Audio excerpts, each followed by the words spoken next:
Nós entregar o presupuesto para o país Aruba, para a ano corrente, ano 2022, na presidente do parlamento e também refir do parlamento. Agora que não, nós pedimos cooperação também para essa que por guardo punir a agenda mais pronto que está possível, para assim prosseguir o tratamento e também debate público arriba presupuesto 2022. Hoje nós estamos no parlamento, hoje nós recebemos presupuesto para o ano 2022.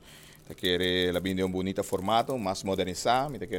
lo cual nos vendía, lo cual está par material, nos para de cuidar naturaleza, me quiere sacar de un mismo ejemplo, un cutín oro que saquean también de manera digital, tu parlamentario lo hay aquí mañana mes, y seguramente nos podemos ese proceso más ligero también, para lo cual que está en un CC y apuntar a fecha para por hacer preguntas y pensar que va como verslag na parlamento, y después el gobierno, mas nos back en nota naar aanleiding van het verslag, para nos por agendar a reunião por fim. Se boa bom, se você seguir schedule bom, me quer para fim de março nós pode atender isso aqui, e me se porta